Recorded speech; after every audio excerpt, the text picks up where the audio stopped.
Hello everyone, हाय। कैसे हैं आप सभी लोग? आशा करती हूँ आप सभी लोग स्वस्थ होंगे, मस्त होंगे, बढ़िया होंगे। तैयारी आपकी बहुत अच्छे से चल रही होगी, कोई इशू परेशानी नहीं आ रही होगी। जो बच्चे सोच के बैठे हैं कि जब एग्ज़ाम आएंगे तब पढ़ेंगे, अभी पढ़ने का क्या फ़ायदा है, तो आई डोंट थिंक ये बात जो है वो सही है। करंट अफेयर ऐसी चीज़ होती है जिससे जो डेली की न्यूज़ आप कहते हैं, करंट अफेयर मतलब जो आपकी करंट की न्यूज़ है, डेली की न्यूज़ है, उससे आपको अवगत होना चाहिए, ऐसा मेरा मानना है। बरसों से आप देख रहे होंगे आपके घर में, आपके पापा हो गए, आपके बड़े हो गए, सभी लोग लगभग अखबार पढ़ रहे होंगे। इवन आप में से भी बहुत सारे लोगों की न्यूज़पेपर पढ़ने की आदत होगी, ठीक है। बहुत लोगों की नहीं भी होगी। जो पढ़ सकते हैं, जो पढ़ते हैं, बहुत बढ़िया।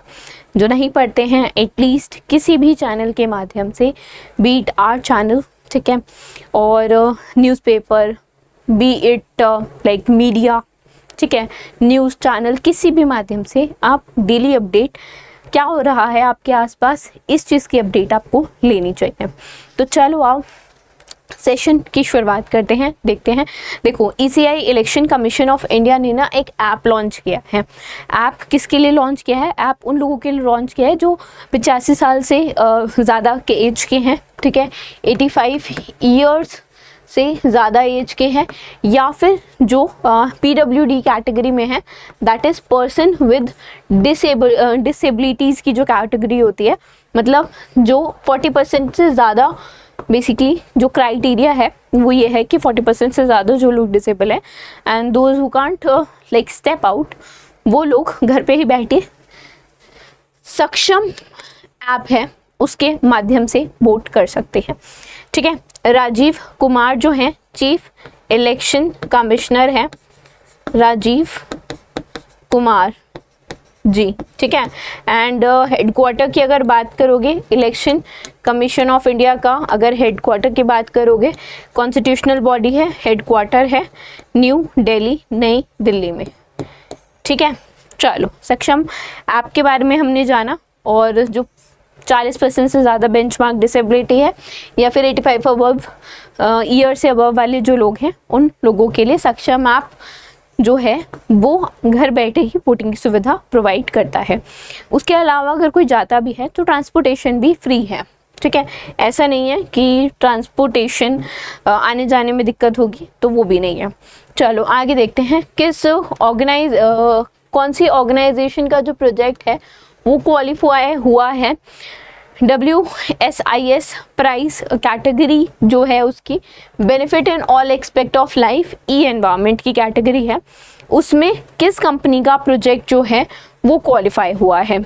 तो CDOT, that is centre for development of telematics, इनका जो बेसिकली प्रोजेक्ट है मिनिस्ट्री ऑफ टेलीकम्युनिकेशन के, मिनिस्ट्री ऑफ कम्युनिकेशन के अंडर आता है, पहली बात CDOT, and they have announce कि इनका जो प्रोजेक्ट है mobile enable disaster resilience through cell broadcast and emergency alerting, ये क्वालिफाई हुआ है world summit on information society, that is WSIS के लिए।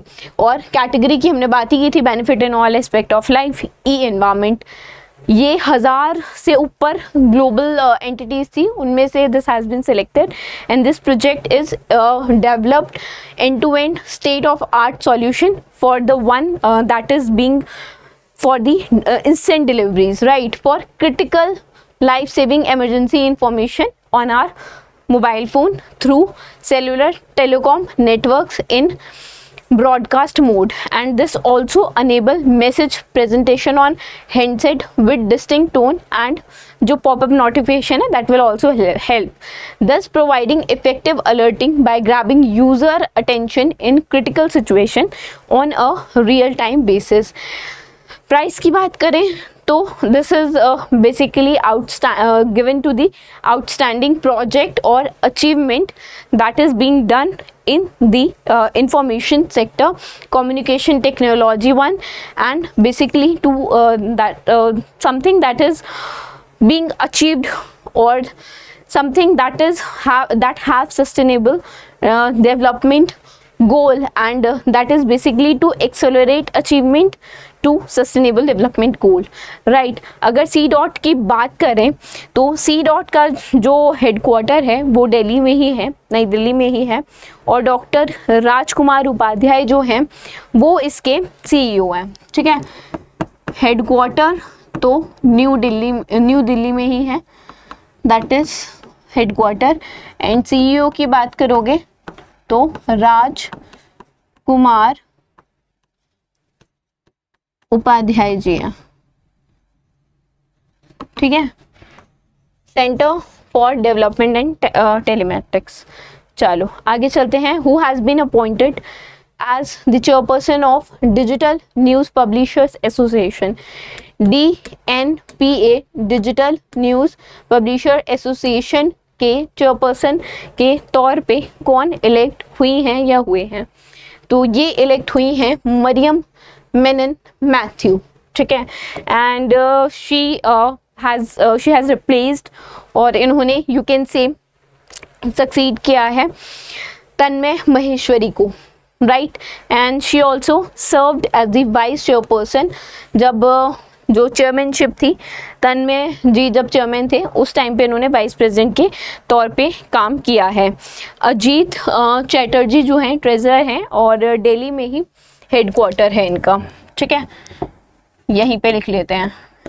हेडक्वार्टर की बात करोगे तो नई दिल्ली, और ट्रेजरर की बात करोगे तो अरिजीत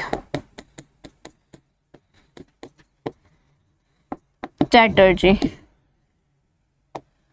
ठीक है। आगे चलें, नेक्स्ट देखें।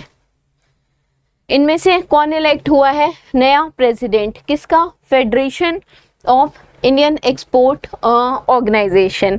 इनके जो नए प्रेसिडेंट के तौर पे इलेक्ट हुए हैं वो हैं अश्विनी कुमार, ठीक है। Ashwini Kumar has been who is a Jalandhar based engineering exporter has been elected as the new president of Federation of India Export Organization, and A Sakthival को रिप्लेस किया है इन्होंने, राइट। चलो आगे चले, नेक्स्ट देखिए। अच्छा चलो हमने बात की थी FIEO, that is Federation of Indian Export Organisation. तो इसका हेडक्वार्टर कहाँ है? हेडक्वार्टर जो है वो नई दिल्ली में ही है। आज कितने 2-3 जो आए हैं ऑर्गेनाइजेशन एंड ऑल, सबका हेडक्वार्टर दिल्ली में ही है। अच्छा DG और CEO कौन है? अजय सहाय। DG एंड CEO अजय सहाय, ठीक है। चले आगे चलते हैं। अभी मार्च के महीने में क्या हुआ है? इंडिया और ब्राज़ील है, इंडिया ब्राज़ील के बीच में 2+2 defence foreign ministerial dialogues held हुए हैं। बेसिकली आप कह सकते हैं काइंड ऑफ अ मीटिंग, ठीक है। पहली ऐसी 2+2 डायलॉग डिफेंस डायलॉग है ये इंडिया और ब्राज़ील के बीच में, and this involves participation defence plus foreign ministers का, दोनों कंट्रीज़ के जो रिस्पेक्टिव काउंटर पार्ट्स हैं, and they have discuss the strategies security related issue, diplomatic matters, सबको सब पे सभी पॉइंट्स पे, चाहे डिफेंस रिलेटेड हो, डिप्लोमेटिक मैटर्स हो, सभी पे बात की है। And this is basically partnered with, and की जो पार्टनर्स हैं US, ऑस्ट्रेलिया, जापान और रशिया रहे हैं। US ओल्डेस्ट है, ठीक है। अगर इंडिया की बात करोगे तो इंडिया का 2+2 डायलॉग का जो ओल्डेस्ट पार्टनर है वो कौन है? US है। मोस्ट सिग्निफिकेंटली जो है बात होती है। अच्छा, ब्राज़ील के प्रेसिडेंट हैं लुइस इनाको लुआ दा सिल्वा, ठीक है। ये ब्राज़ीलियन प्रेसिडेंट है। ब्राज़ीलियन करेंसी है रियल, ठीक है। Brazilian real is the currency, ठीक है। प्रेसिडेंट हो गया, करेंसी हो गई, अब क्या बचा? अच्छा कैपिटल बचा ब्राज़ीलिया, वो तो अभी हमने बात की ही ना, ठीक है। ब्राज़ीलिया इज द कैपिटल, ठीक है। आगे चलें, नेक्स्ट देखिए। चलो, मार्च में ही 7 कंट्रीज हैं जिन्होंने एक प्रोग्राम इनिशिएट किया, finance agrochemical reduction and management programme, ठीक है, that is farm programme. Farm programme 7 countries ने किया है। बेसिकली जो पेस्टिसाइड्स हैं उनको कम करने और प्लास्टिक जो है एग्रीकल्चर में इन चीज़ों को कम करने के लिए this programme has been initiated. तो 7 कंट्रीज में से ऐसी कौन सी कंट्री है जो इन ऑप्शंस में से नहीं है? इंडिया है, वियतनाम है, लाओस है, कीनिया है, ग्वेटमाला नहीं है। तो ग्वेटमाला जो है वो करेक्ट आंसर हो जाएगा, बिकॉज 7 कंट्रीज में Ecuador, Kenya, Laos, Philippines, Uruguay और वियतनाम, ये 7 कंट्रीज हैं।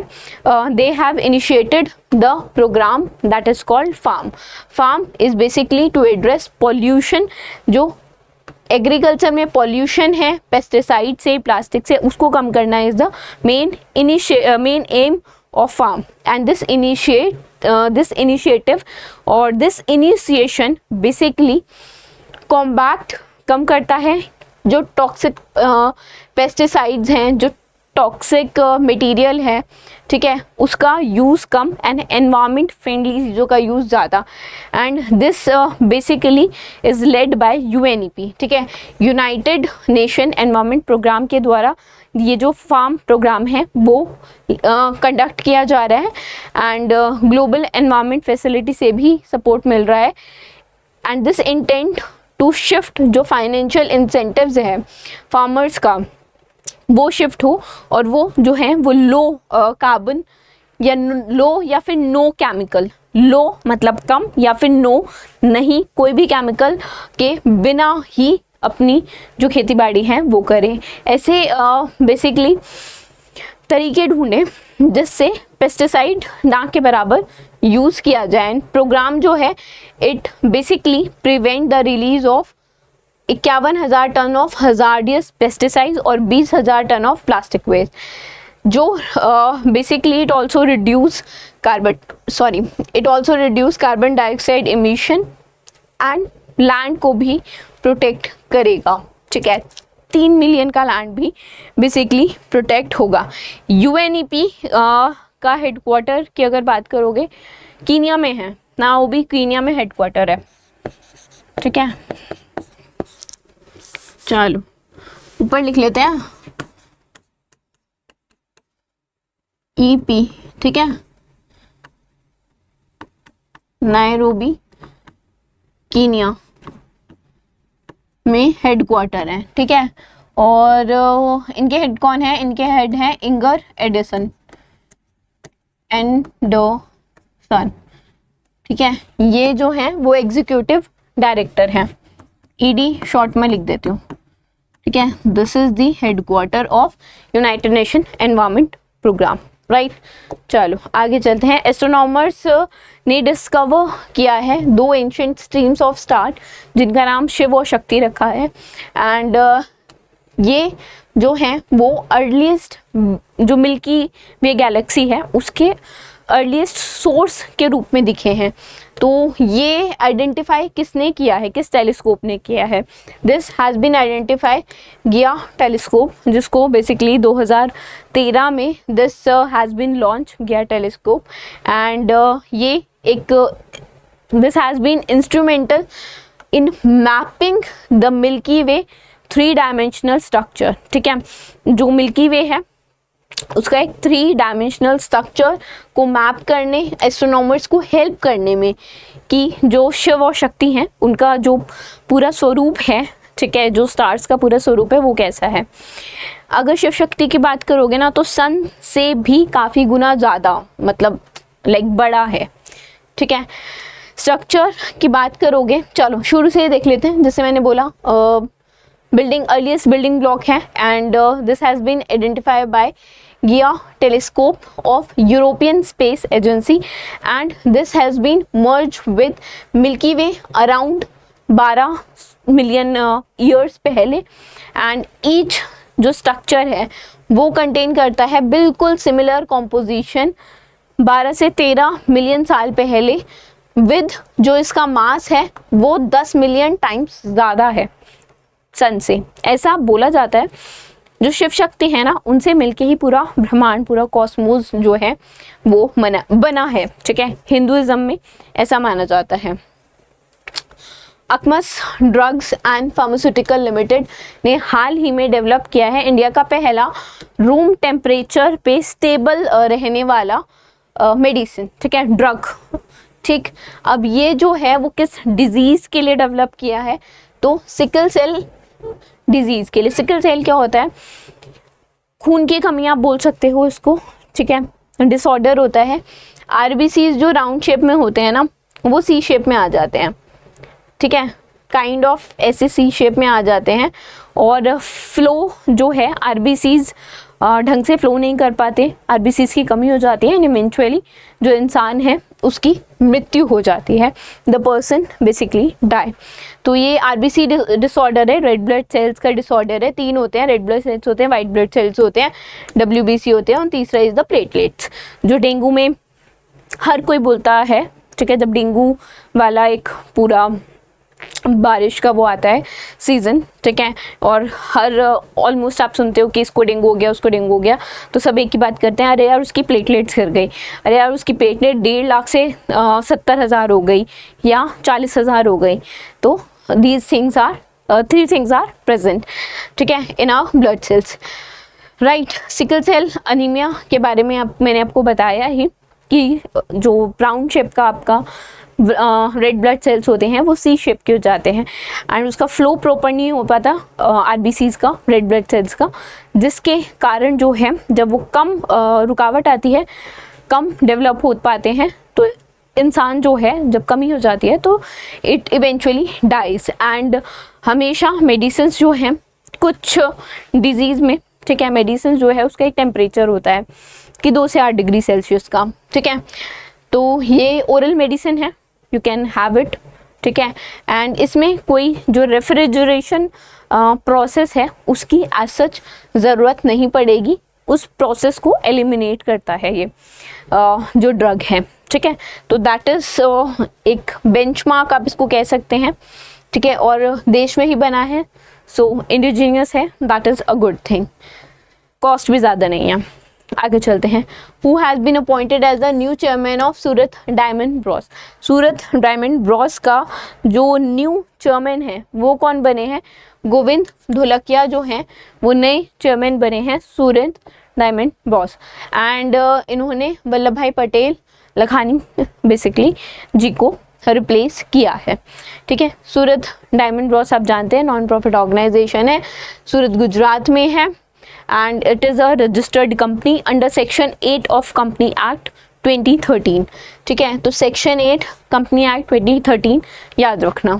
चलो आगे चलते हैं। टेक महिंद्रा ने कोलैबोरेट किया है किस कंपनी के साथ, ताकि वो एक synergy launch is something pertaining to next generation, pertaining to AI, ठीक है। तो एक ठीक है कोलैबोरेट किया किस कंपनी के साथ, ताकि वो एक सिनर्जी लॉन्च सेटअप कर पाए सिंगापुर कैंपस में, to assist enterprises in operationalizing and driving value from next generation technology। तो ये बेसिकली टेक महिंद्रा ने IBM के साथ कोलैबोरेट किया है, ठीक है। टेक महिंद्रा की बात करोगे तो पुणे में इनका हेडक्वार्टर है टेक महिंद्रा का, ठीक है, headquarter is in Pune Maharashtra, और मोहित जोशी है आई थिंक इनके, हाँ मोहित जोशी है इनके MD एंड CEO, ठीक है, मोहित MD एंड CEO जोशी, ठीक है। चलो इसकी बात करते हैं। टेक महिंद्रा लीडिंग कंपनी है डिजिटल ट्रांसफॉर्मेशन में, इन्होंने बेसिकली IBM के साथ मिलके एक सिनर्जी लॉन्च सिंगापुर कैंपस में खोलने की, इनिशिएट करने की, सेटअप करने की बात की है, that will assist enterprises in operationalising the next generation technology, and it is being built on the hexai concept which will feature different experience zone that also focus on various technology, जो help करेगी enterprise को कि जो वो उनके complex business problems हैं, ठीक है, उनका इजी सॉल्यूशन लेके आ सके, ठीक है। एंड कस्टमर एक्सपीरियंस भी इम्प्रूव होगा, ऑपरेशनल कॉस्ट जो है वो भी कम होगी एंड वर्कफोर्स भी बेटर होगा, एफिशिएंसी भी आएगी। ठीक है, चलो this was it from today's session. I hope you guys would like this and if you like it please press the like button and कोई भी बात हो जो आपको करनी हो you can definitely comment that. Thank you.